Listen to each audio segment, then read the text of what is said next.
I would like to call 8th standard student to present a drama. राजा राम पतित पावन सीताराम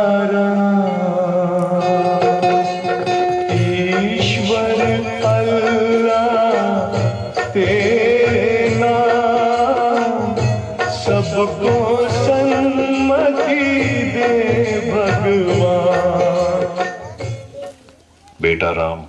बेटा राम, राम उठो राम। हाँ हाँ, आप कौन हो? मैं मोहनदास करमचंद गांधी हूँ। मोहनदास करमचंद गांधी अर्थात महात्मा गांधी? हाँ बेटा, लोग मुझे इसी नाम से ही पहचानते हैं। बेटा इधर आओ, तुम क्यों उदास लग रहे हो? बापू, बात यह है कि कल आजादी का पर्व है और मुझे कल स्कूल में उसके बारे में कुछ बोलना है, इसलिए।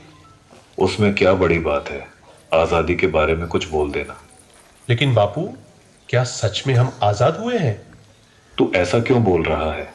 चलिए बापू, मैं आपको कुछ दिखाता हूं। देखिए बापू, उस घर में। मम्मी पापा, मुझ पर थोड़ा रहम करो प्लीज, मुझे आगे पढ़ने दीजिए। मैं आगे पढ़ना चाहती हूँ और डॉक्टर बनना चाहती हूँ। बस बेटा, आपने बहुत पढ़ लिया।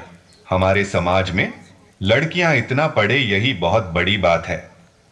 पढ़ना लिखना छोड़ो और अपनी शादी के बारे में सोचो। क्या मुझे पढ़ने लिखने की और मेरे सपने पूरे करने की भी आजादी नहीं मिलेगी? आइए बापू, उस घर में भी देखते हैं। मेहरबानी करके आप यह व्यसन छोड़ दो और घर में भी ध्यान दिया करो। अब हमारे घर में खाने के लिए अनाज का दाना भी नहीं है।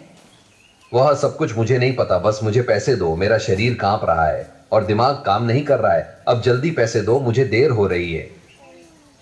नहीं, यह पैसे मैं नहीं दूंगी। ये तो बच्चों की किताबें लेने के लिए रखे हैं। चुपचाप मुझे पैसे दो और यहां से हटो, मुझे जाने दो। हे ईश्वर, मेरे पति की इस व्यसन की आदत से मुझे कब आजादी मिलेगी? बापू, और आगे चलिए, मैं आपको एक रिश्वतखोर अधिकारी बताता हूं। साहब, कई दिनों से मैं आपकी ऑफिस के चक्कर लगा रहा हूं। अब तो मेहरबानी करके मेरा काम कर दीजिए।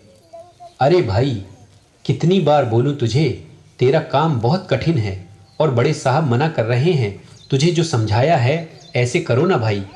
लेकिन साहब, मेरे सभी कागज ठीक है और मैं अपना हक पाने का हकदार हूं, तो मैं रिश्वत क्यों दूं? तब तो सत्यवादी हरिश्चंद्र बनकर तुम्हारी सब फाइलों को लेकर इधर उधर फिरते रहो। जाओ, तुम्हारा काम नहीं होगा। हे ईश्वर, हमारे जैसे ईमानदार लोगों को ऐसे रिश्वतखोर अधिकारियों से कब आजादी मिलेगी? चलो बापू आगे।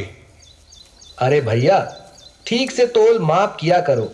गेहूं और चावल तो मिले, पर दूसरी चीज कहां पर है? अरे भैया, आपको जल्दी आना चाहिए ना। बाकी सामान तो सब खत्म हो गया है। आगे से ही कम सामान आया था, उसमें हम क्या कर सकते हैं? आपने तो कल ही सामान देना शुरू किया है, तो खत्म कैसे हो सकता है? अरे यहां से निकलो भैया, और लोग भी लाइन में राह देख रहे हैं। आपको जो शिकायत है वह बड़े अधिकारी से जाकर करना।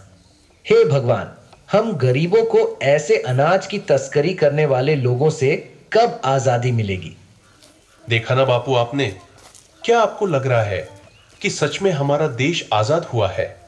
आज के समय में भी लड़कियों को पढ़ने की आजादी नहीं है। आज के समय में बहुत सारे लोग व्यसन के अधीन होकर अपने घर की जिम्मेदारी को भूल रहे हैं।